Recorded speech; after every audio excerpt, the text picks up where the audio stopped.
Tous les 2 ans, les seniors expriment leurs attentes lors du forum qui leur est dédié par la communauté de communes du pays de Niederbrandt-les-Bains. Il en découle ces cycles d'ateliers.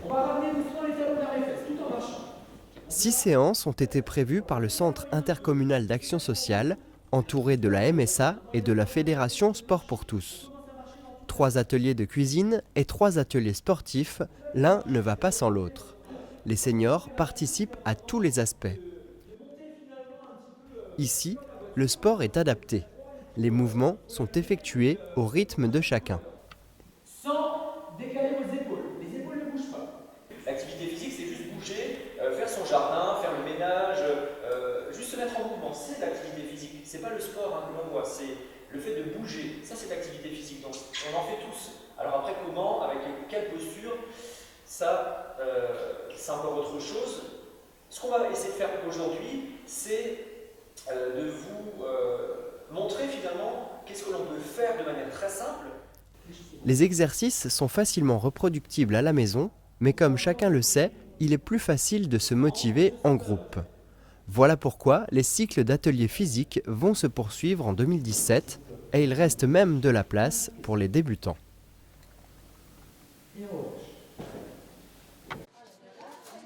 Les échanges intergénérationnels de cette intensité émotionnelle sont rares. Et pour cause, il est question de la guerre. Pour la Première Guerre mondiale, qu'est-ce qui était allemand et qu'est-ce qui était français? Les élèves de 3e B de Reichshofen ont échangé avec les résidents de la maison Marzolf, la base des échanges, les archives départementales de la Première Guerre mondiale. Les archives départementales, c'est quelque chose qui est souvent méconnu du grand public et la Grande Guerre, évidemment, est dans les grandes archives de Strasbourg du département. Et l'opération sur laquelle on se positionne là, c'est de faire sortir les archives en allant vers le grand public, en allant vers nos concitoyens, parce que souvent, ils ont un peu de mal à pénétrer ces lieux où il y a un stockage de 11 siècles d'histoire. L'intérêt, c'est de diffuser ces archives et d'être en lien avec les acteurs du terrain, que ce soit les collégiens ou les résidents d'une maison de personnes âgées. C'était l'intérêt aussi pour le département de réunir tous ces acteurs autour d'un projet commun, autour des archives, justement pour les dédiaboliser un petit peu, pour les dépoussiérer et montrer qu'elles sont accessibles à tout le monde et qu'elles sont intéressantes, même pour les plus jeunes, puisqu'elles parlent de la vie quotidienne des Barinois. Les échanges ont rapidement glissé vers la Deuxième Guerre mondiale. Mais c'est normal, c'est un sujet qu'ils connaissent mieux. Et vous mangez quoi pendant la guerre? Pendant la guerre, Vous mangez quoi? à manger. À manger? Les discussions ont été instructives. On ne trouve pas tout cela dans les livres d'histoire. Ce seront 2 approches différentes puisque les collégiens connaissent la Première Guerre par les manuels scolaires, les écrans et les résidents par des témoins vivants, leurs parents en général. Donc ils échangeront autour de ces textes, autour de photos aussi qui sont offertes gracieusement, mises à disposition gracieusement par la Société d'histoire de Reichshofen. Parce que grand-père, il était un bon français. Mes parents n'étaient jamais allés. Jamais. Donc, notre document, il parlait d'une école qui a été transformée en hôpital militaire à Bischwiller, donc près de Reichshofen. L'avantage du côté intergénérationnel qui était naturel mais qui n'est plus forcément, c'est que chacun y gagne. Les personnes âgées peuvent partager une expérience. Donc ça apporte de la vie aussi dans les EHPAD, d'avoir des collégiens qui ont leur œil neuf peut-être, qui vont partager avec les personnes âgées. Et les personnes âgées, ça leur permet aussi d'apporter quelque chose, ce qui est toujours très valorisant et très, très bénéfique. Dans le 2e temps de l'action lecture d'archives du conseil départemental, la compagnie Talon Rouge a mis en scène des archives pour que les gestes et les intonations apportent un sens supplémentaire et facilitent la compréhension. À Reichshofen, préparation de la fête, remplacement des inscriptions allemandes en français au bâtiment. 16 novembre, des troupes allemandes sont de passage. 800 hommes sont hébergés. Ils poursuivent leur route tôt le matin suivant vers le Rhin. Sur la guerre ou sur l'école, des lectures-spectacles ont lieu chaque année dans le Bas-Rhin. La prochaine thématique sera la Révolution. En attendant, les archives du Bas-Rhin sont ouvertes à tous.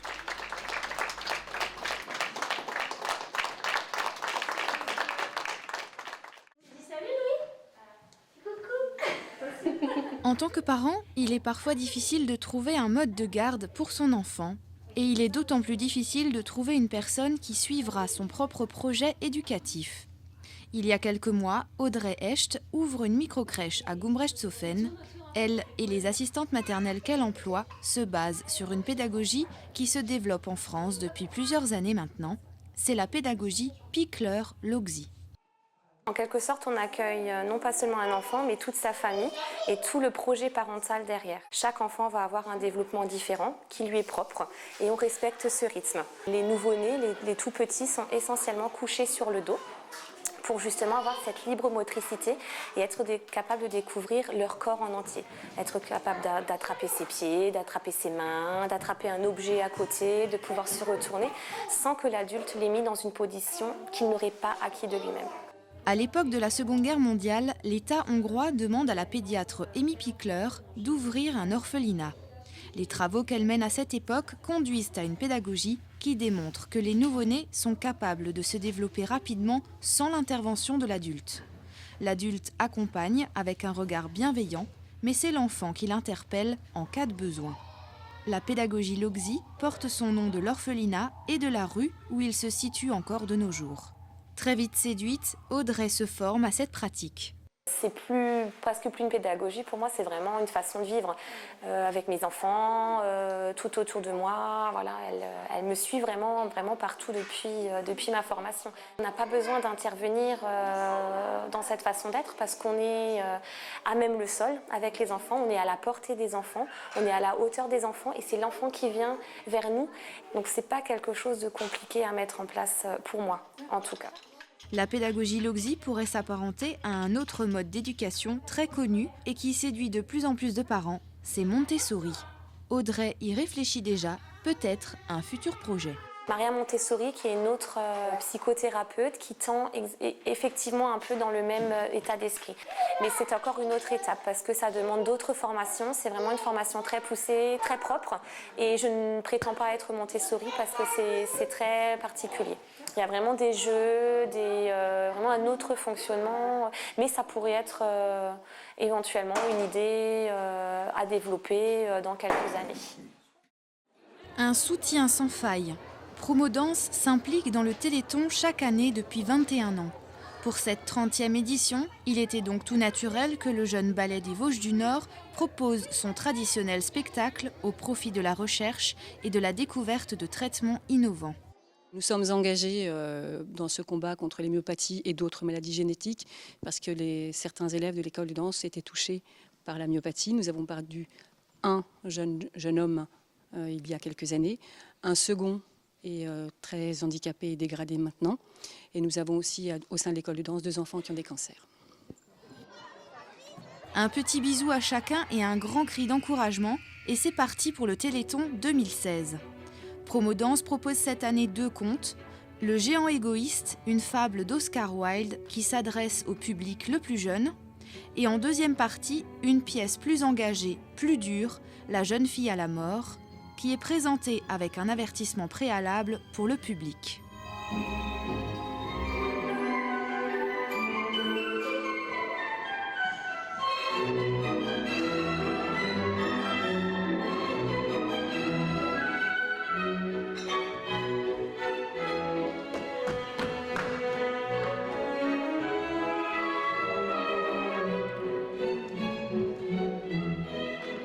Avec le Téléthon et l'Étoile de Noël à Haguenau, Promodance s'implique corps et âme pour la bonne cause.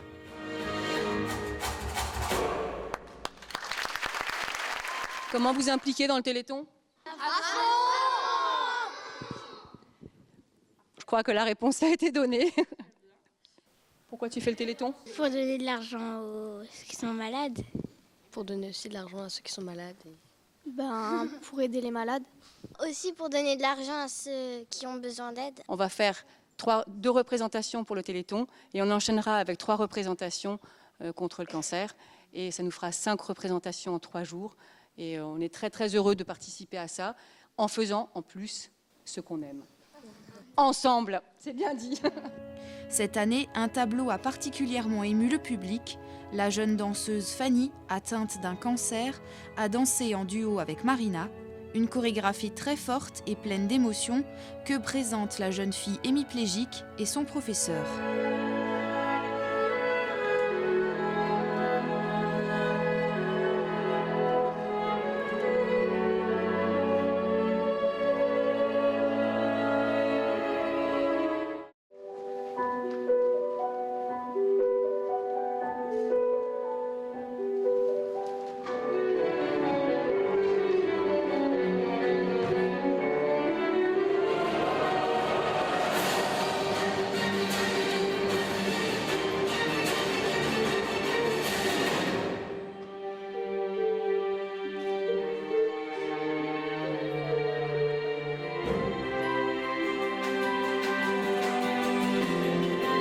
Les danseurs terminent leur spectacle sur la traditionnelle musique du Téléthon avec chorégraphie et salut au public. Un public ému aux larmes qui offre une standing ovation à Marina et tous ses danseurs.